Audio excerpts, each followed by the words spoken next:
Shalom saudaraku yang dikasihi Tuhan Yesus Kristus. Selamat pagi, salam sejahtera untuk kita semuanya. Selamat datang kembali di Renungan Rohani pagi hari ini.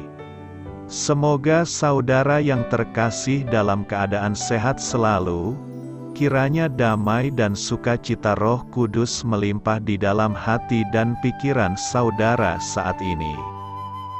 Sebelum kita mulai renungan pagi ini, marilah kita bersama-sama berdoa. Tuhan Yesus, terima kasih sudah membangunkanku pagi hari ini. Terima kasih atas penyertaan dan perlindungan Tuhan. Semua karena karunia Tuhan aku dapat bangun dengan pagi hari ini. Aku menyerahkan seluruh aktivitasku hari ini ke dalam kuasa tangan Tuhan. Jauhkanku dari yang jahat, ya Tuhan. Tuhan Yesus, tolong lindungi dan berkati aktivitasku hari ini. Tolong berkati juga keluarga dan teman-temanku, Bapa Surgawi, oleh karya Roh Kudus. Tolonglah aku untuk menjauhi segala sesuatu yang melukai hati-Mu. Ampunilah segala dosa kami, ya Tuhan. Dalam nama Tuhan Yesus, aku sudah berdoa. Amin. Sahabat saudara rohani, pembacaan ayat emas Alkitab renungan kita hari ini terambil dari Yeremia 29 ayat 4 sampai dengan ayat 14. Beginilah firman Tuhan semesta alam, Allah Israel, kepada semua orang buangan yang diangkut ke dalam pembuangan dari Yerusalem ke Babel. Dirikanlah rumah untuk kamu diami. Buatlah kebun untuk kamu nikmati hasilnya. Ambillah istri untuk memperanakkan anak laki-laki dan perempuan.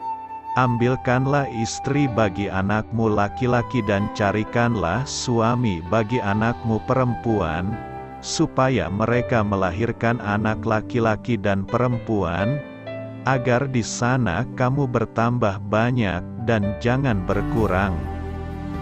Usahakanlah kesejahteraan kota kemana kamu aku buang. Dan berdoalah untuk kota itu kepada Tuhan, sebab kesejahteraannya adalah kesejahteraanmu. Sungguh, beginilah firman Tuhan semesta alam, Allah Israel, janganlah kamu diperdayakan oleh nabi-nabimu yang ada di tengah-tengahmu dan oleh juru-juru tenungmu, dan janganlah kamu dengarkan mimpi-mimpi yang mereka mimpikan, sebab mereka bernubuat palsu kepadamu demi namaku. Aku tidak mengutus mereka, demikianlah firman Tuhan. Sebab beginilah firman Tuhan, apabila telah genap 70 tahun bagi Babel, barulah aku memperhatikan kamu. Aku akan menepati janjiku itu kepadamu dengan mengembalikan kamu ke tempat ini. Sebab aku ini mengetahui rancangan-rancangan apa yang ada padaku mengenai kamu. Demikianlah firman Tuhan, yaitu rancangan damai sejahtera dan bukan rancangan kecelakaan, untuk memberikan kepadamu hari depan yang penuh harapan.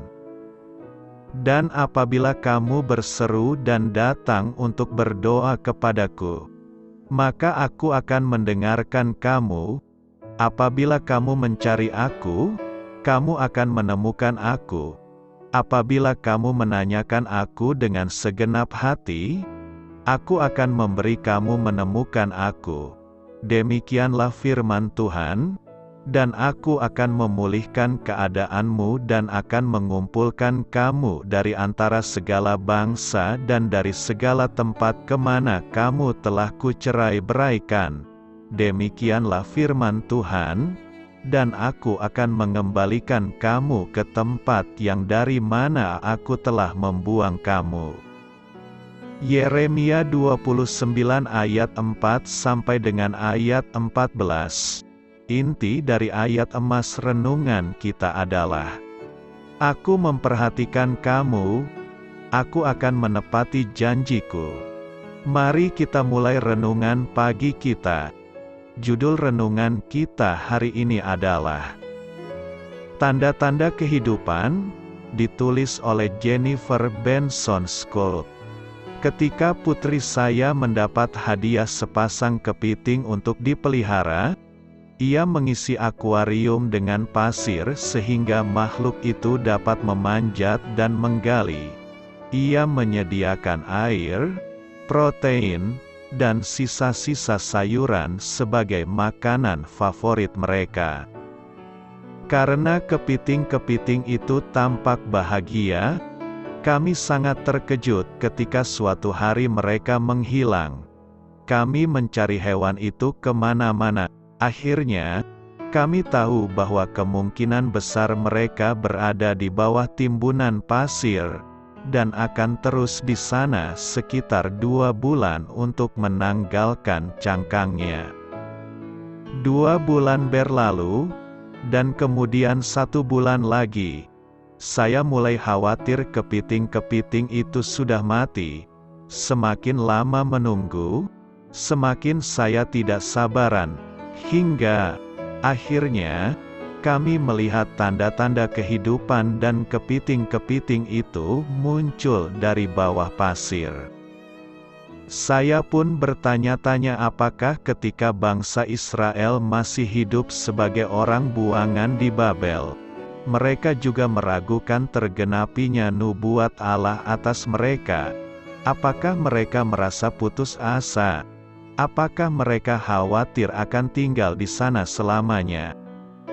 Melalui Nabi Yeremia, Allah telah berfirman, Aku akan menepati janjiku itu kepadamu dengan mengembalikan kamu ke Yerusalem, tertulis di dalam kitab Yeremia 29 ayat 10. Benar saja, 70 tahun kemudian, Allah membuat Kores, Raja Persia, mengizinkan orang Yahudi pulang dan membangun kembali bait suci mereka di Yerusalem, tertulis di dalam kitab Ezra 1 ayat 1 sampai dengan ayat 4.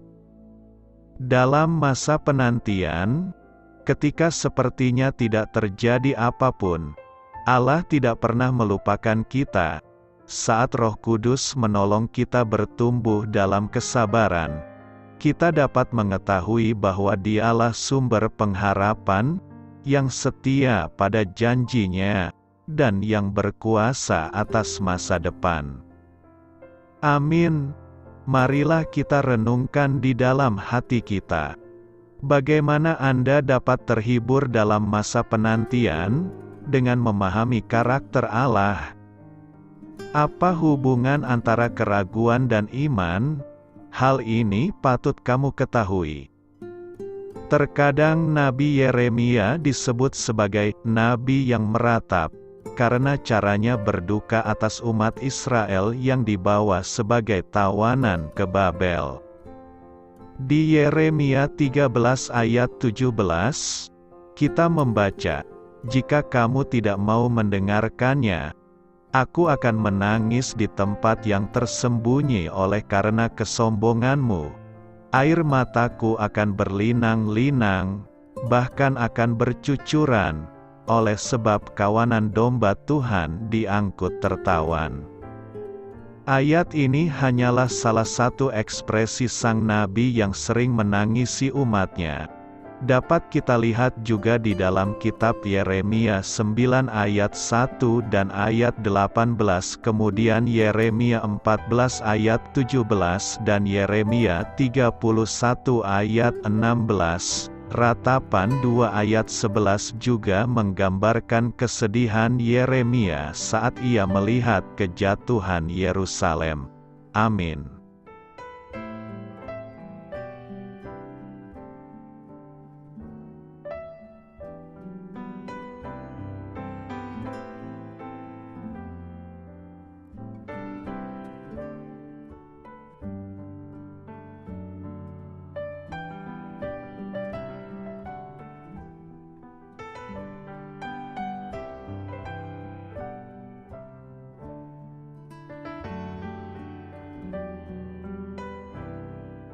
Marilah kita renungkan sahabat saudara rohani. Demikianlah renungan firman Tuhan pagi hari ini. Semoga menjadi berkat dalam hidup kita. Dan sebelum kita memulai segala aktivitas kita pagi hari ini, marilah kita berdoa. Selamat pagi Bapa, malam hari telah berganti pagi. Kehidupan baru telah Engkau berikan kembali bagi kami. Bapa Surgawi, tolonglah aku menyadari kebutuhan orang lain, supaya aku dapat membagikan apa yang telah Engkau berikan kepadaku. Pada saat aku membutuhkan, berilah aku keyakinan bahwa Engkau akan mencukupkanku, melalui orang-orang yang mengasihi-Mu, bukan karena kami pantas atau layak, namun karena kasih karunia-Mu kami boleh ada, sebagaimana kami ada di pagi hari ini. Terima kasih Tuhan, atas kesempatan baru yang telah Tuhan berikan kepada kami, untuk bisa memperbaiki diri agar kami bisa lebih layak di hadapan-Mu. Hari ini kami serahkan semua perkara dan kesulitan yang akan kami lalui ke dalam tangan-Mu. Biarkanlah kami bisa memuliakan-Mu dalam segala aktivitas yang akan kami lakukan. Amin. Biarlah firman Tuhan menjadi pengingat untuk kita semua, bahwa tuntunan dari Roh Kudus akan selalu memberi jalan keluar bagi setiap permasalahan hidup kita, dan memberi kedamaian di hati kita. Sampai jumpa di renungan pagi saudara rohani berikutnya. Kiranya Tuhan selalu memberkati saudara semua hari ini. Amin. Shalom.